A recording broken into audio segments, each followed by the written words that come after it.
এই 12 তারিখ দায়িত্বশীল এক একটা ভোট আর বাংলাদেশের 300 আসন বা সিট এটাই নির্ধারণ করে দিবে আগামীর বাংলাদেশ কোন পথ ধরে চলবে। আমরা যুবকদের প্রত্যাশার বাংলাদেশ করতে চাই, আমরা মানবদের নিরাপদ বাংলাদেশ করতে চাই, আমরা শ্রমিকদের মর্যাদাপূর্ণ অধিকারের বাংলাদেশ করতে চাই, আমরা কৃষক বন্ধুকে নির্মতার স্বস্তির কৃষি ব্যবস্থা গড়ে তুলে সেই বাংলাদেশ করতে চাই। কৃষি পণ্যের উৎপাদনের সাথে সাথে তার সংরক্ষণের জন্য তাকে পর্যাপ্ত সহযোগিতা করার বাংলাদেশ করতে চায়। এই বাংলাদেশে শিশু কিশোর আবার বৃদ্ধ বনিতা কেউ অবহেলা যত্নে থাকবে না। আমরা সেই বাংলাদেশ করতে চাই যেখানে আইন সবার জন্য সমান। এই পরিবারের অভিভাবক হবে সরকার। আগে ছিল ওই ব্যক্তিটি, সে তাকে আল্লাহ নিয়ে গেছেন, এখন সরকারকে তার দায়িত্ব পালন করতে হবে। দেশে চুরি এবং চাঁদাবাজি বন্ধ হলে এই সকল দায়িত্ব নিষ্ঠা এবং স্বস্তির সাথে পালন করা যাবে ইনশাআল্লাহ। ভাই বোনেরা, আপনাদের আমানত ইনসাফের পক্ষে 11 দলের পক্ষে আপনারা মেহরবানি করে আমাদেরকে দিয়ে কৃতজ্ঞ করুন।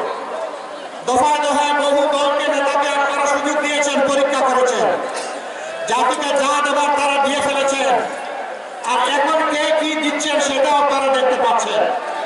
আমি আজকে কারোর আলোচনা করবো না, আমি শুধু বলবো একবারের জন্য আপনাদের আমানতটা আমাদেরকে দেন। আমরা কথা দিচ্ছি আপনাদের আমানতের প্রতি আমরা বেইনসাফি করব না ইনশাআল্লাহ। আমরা আমানতের পর সুবিচার করব, এই আমানতের আমরা খেয়ানত করবো না ইনশাআল্লাহ, এটাকে সংরক্ষণ করব। মেহরবানি করে ঘরে ঘরে আমাদের সালাম পৌঁছে দিবেন।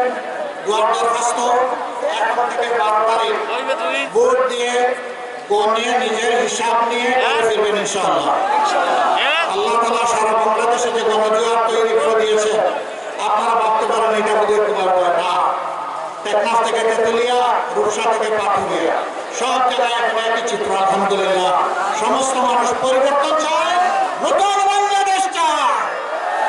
আল্লাহর দরবারে দোয়া করে 13 ফেব্রুয়ারি সূর্যটা বাংলাদেশের জন্য তার পিঠের উপরে যেন নতুন বাংলাদেশ নিয়ে আসে। সেই দিন যেন আমরা শ্রদ্ধায় করে চোখ বিচিয়ে আল্লাহ তাআলা শুকরিয়া আদায় করতে পারি। সেই দিনের অপেক্ষায় সবাই ভালো থাকবেন। লিল্লাহি তাকবীর।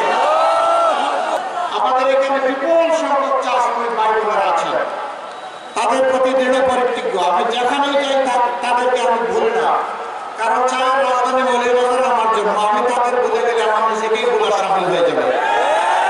আমি তাদের জন্য ইনশাআল্লাহ বলে থাকি, তাদের সন্তানদের জন্য 2টা জিনিস আমরা নিশ্চিত করবো, কমপক্ষে 2টো জিনিস। একটি তাদের জন্য সুস্বাস্থ্য, আর একটি তাদের জন্য সুশিক্ষা। আমরা চাই না শুধু রাজার ছেলে রাজা হবে, রানীর মেয়ে রানী হবে। আমরা চাই আমাদের শ্রমিক ভাই কিংবা বোনের মেধাবী সন্তান যদি থাকে, রাষ্ট্র তার মেধা বিকাশের দায়িত্ব নেবে এবং সে একদিন বাংলাদেশের প্রধানমন্ত্রী হবে ইনশাআল্লাহ।